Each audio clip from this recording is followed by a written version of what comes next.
You know, it's been a while since someone's come out with a shotgun, actually, aside from Tokyo Marui.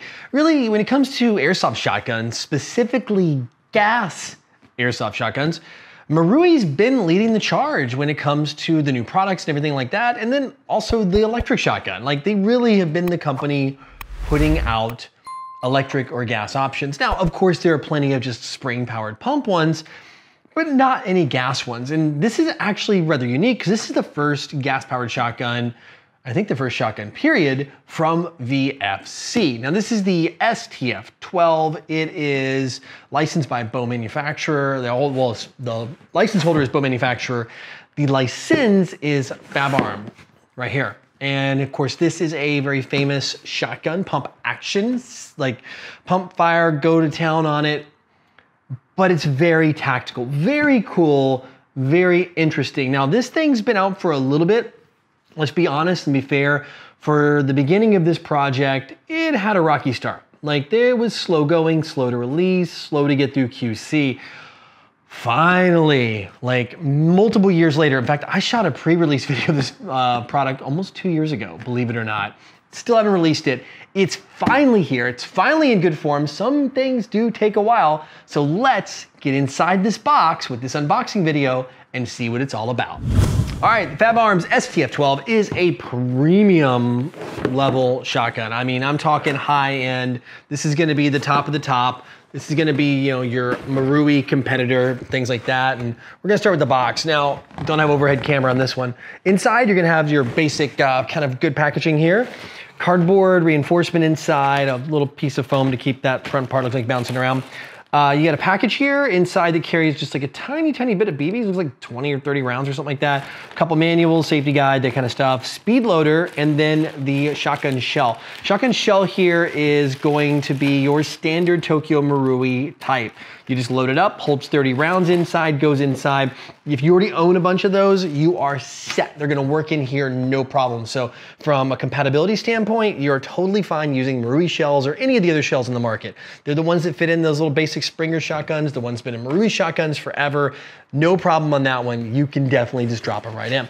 So let's dig in, and then this is it. I mean, it's all you get. I mean, it's cardboard on the inside. So we'll go ahead and move that box out of the way. Again, in true VFC, Vegaforce fashion, which is the OEM manufacturer on this, they always have the plastic bag in the box. And then here comes the shotgun. I'm gonna go over this as I see it. Like I said, I did a full video that never saw the light of day many years ago. So this is like fresh eyes on an old project. In fact, the reason I never just went ahead and put that one out is they actually were doing CO2 at the time. This release is actually gonna be green gas. It actually is green gas, so it's a totally different product. They actually kind of shelved the CO2 option for, I guess, indefinitely, and they're going with this version now. So looking at this, this is the, I think, 11-inch version here. It is in the real world, a 12-gauge shotgun, and this thing is a beast. This thing does have some serious heft to it. It's the first thing I noticed, specifically with this stock in its folded position. All the way out, there's a bit more balance, I can tell you right now. It's not as front heavy. I mean, it's definitely got some heft up here because you got like a lot of metal pieces, and I guess now's a good time to cover the externals. What I'm looking at here, metal flash hider, metal, you know, extra tube, the extension tube here. The extension tube does unscrew, so you can actually, I think, even put shells inside there maybe. On here, by unscrewing it, you do have a sling attachment. It's not swivel, but if you unscrew this, you can rotate it. So it goes actually in 45-degree or 90-degree increments. So you can do it on the side, straight down, or on the other side. So you can actually have the sling there. Moving on, you have a little bit of rail section here at the bottom on this one here, and a little hand stop, which I do like. So your hand kind of can drive forward. So as you drive the shotgun, you go to pump it, which I'll do in a second once I get it all loaded up. It gives you a place. I kind of find myself right now already notching my finger. I'd actually probably put like a rail, a little bit of like rail ladder on here, those rubber ones, just to make it not bitey, and just kind of use that finger notch as kind of like the way to keep it going. Because it has some nice little grooves here on the side. Let me see if I can get the light to hit it just right. These right here, they just feel like a good place for your thumb to hit if your finger rests across that little notch. Actually, it feels kind of quite good. I've never actually picked up the real one. This is one of the few guns I've reviewed that I've never actually touched the real version of. Actually get a lot of that. rail across the top. It's one big piece. You get a front and rear sight. Let me see it. Yeah, you can see it here. The red front sight is a single red fiber optic dot. The back, if we can get the camera to do it, is a ghost ring with two yellow greeny colored ones. So when you sight down, you line them up, you have this ghost ring in the center, and you get these bright fluorescent lights as well, or lights lighting up from the ambient light. Now, of course, in low light, these aren't gonna light up. They're just fiber optic. They're gonna pull what's the ambient in the environment. So you can still run optic on here if you want. That's totally up to you. What's kind of interesting about this, and I don't know why, I guess the real one did it. You can unscrew this piece, and then this thing like spins 90 degrees and then rail comes off. I guess it's for like different missions in the real world where you maybe want to swap them out. But what's cool is when you slide all that mess off, you still in here have a little white dot here in the front. Not sure if you can see that, and a pair back here. So you still have iron sights, you still have functional sights on that. So if you want to lighten this thing up, I mean, this does add some weight, I'm not gonna lie. I mean, this has definitely got some heft to it. It's all metal. I mean, that whole piece there, including the front and rear sights, this lightens the gun up noticeably. I mean, not like huge, because the body's metal here, the shroud's metal, the grip is plastic, this grip is plastic, and this is plastic, but this is solid plastic. It's not hollow at all with the rubber butt plate on it. This thing has some heft to it because of it. The hinge is metal. I mean, this thing's built really well. But if you want to lighten up a little bit and you're not going to worry about sights, I mean, it's a shotgun, right? You're only going to shoot people, you know, pretty close. It's also a tri-burst, by the way. I'll get into that a little bit later. It does have the 3 barrels, 3 rounds coming out. Actually, a little bit different than that. I'll tell you in a second. So you have that. Like I said, rail here, if you want to do the foregrip thing, you can do the foregrip. It's up to you. I mean, you can set it up what you want. You can go full on tactical, put, you know, a red dot or something on here, a little bitty kind of Seymour style sight. But they do have this quick release. I mean, it's even on the body. It even says like right here in the metal, it says quick release rail system. So that's pretty cool. On the side, you see that it says overpressure tested, Fabarm's professional on this side, STF 12, all of that's kind of in the metal body. I think we can probably get the lights to hit it just right. Also some more markings here on the actual shroud, the barrel shroud here in white on there. And then the sticker just comes off. That's the normal VFC power, like for sale in Asia type sticker they have. The logo again continues on the other side here, as well as the post that the stock locks into when it folds to the side. Stock folds with a button push here. Spin it around. I think they make one without the stock. I think there's like a non-folding stock version of this. So if you just kind of want the sawed off version, I kind of like it. I know it adds a lot of weight. This thing's pretty hefty, but I do like it. For the trigger itself, you do have a safety integrated in the trigger. It'll be there. You can kind of just the regular standard push button, push it through, and this is the big old triangle here to push it that way. The button here that would normally allow you to function the pump will actually open the door to get access to where the shell will go. Shell locks right in there. You get 30 shots, well, 30 rounds, which will give you 10 or actually 5 shots. We're gonna talk about this in a second. In that, and then you're gonna have to change that out. So you'll press this button, drop the shell, put the other shell back in. It comes with one, so you definitely are gonna wanna pick up more. I mean, that's only gonna get you at best 10 shots out of this thing. I'm gonna put the rail back on, show you guys how to do it. So yeah, it's kind of just keyed.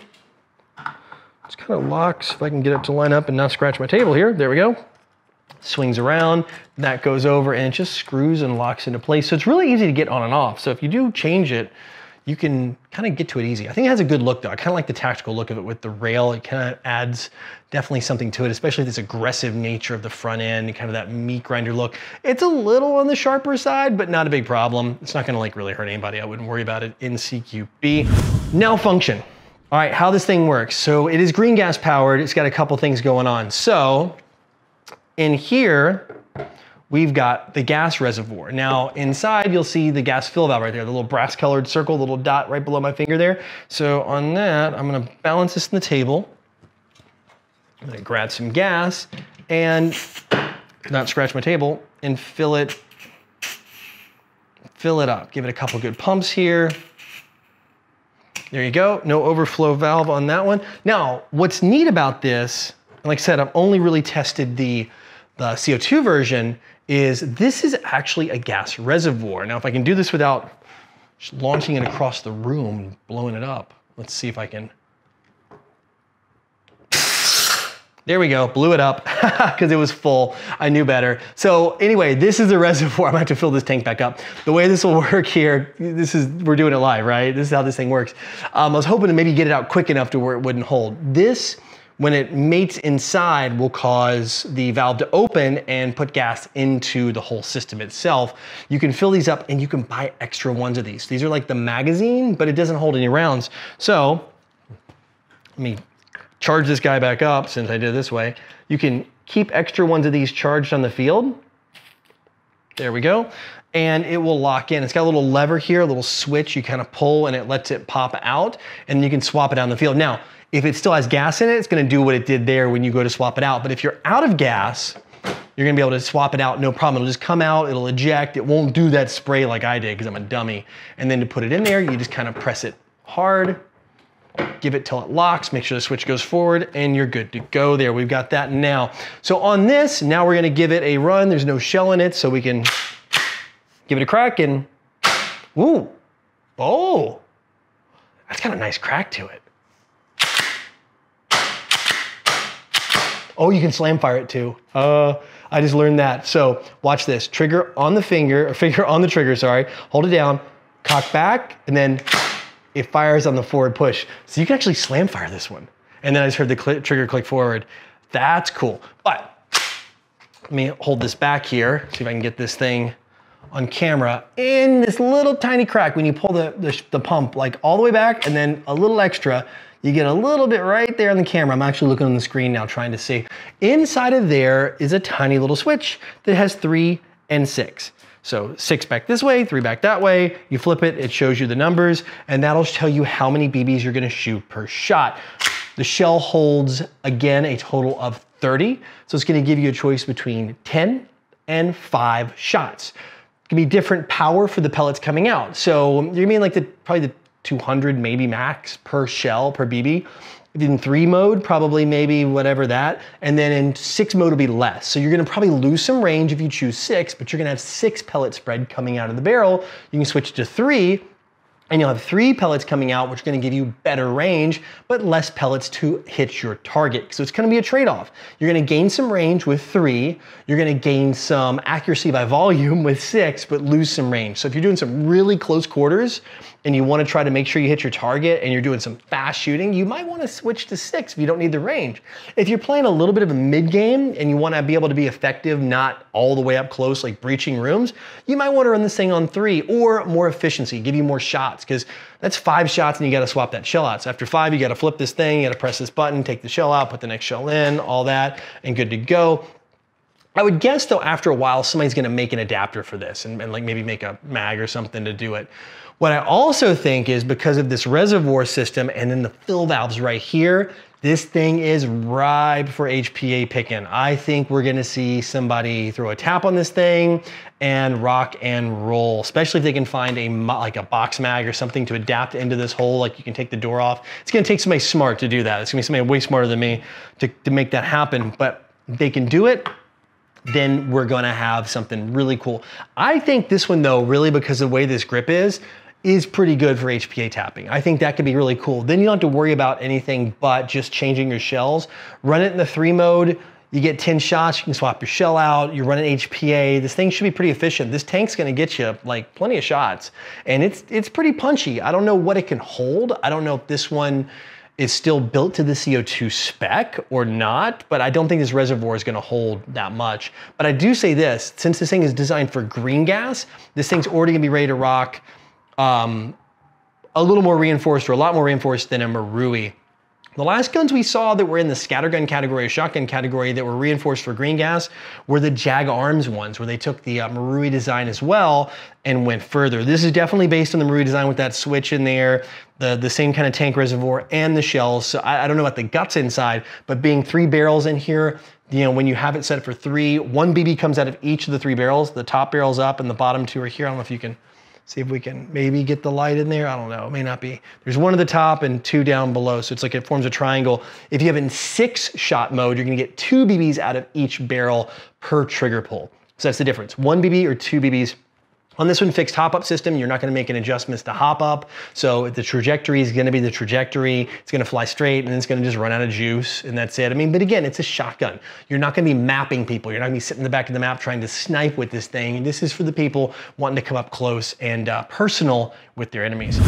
Like I said, I do like the folding stock. I think it kind of sizes this thing down. I think if you really wanted to, you probably could get the one without the folding stock. If you want just like kind of a pump breacher style, but I think if you're gonna play more tactile, a little more tactical and have some of that range advantage by using the 3-shot, I think that stock's gonna help you with the optics and everything to be able to get those shots. Plus it being so front heavy, I still think without the stock, it might not be as easy. I feel like I really want to just drive this thing into my shoulder and it feels like an M4. I mean, it's not heavy, but it's just, it definitely has that M4 vibe going on with the fire controls and all that, like weight and everything. So I think it's definitely worth it. Anyway, enough of me rambling on this. That's my thoughts on this one.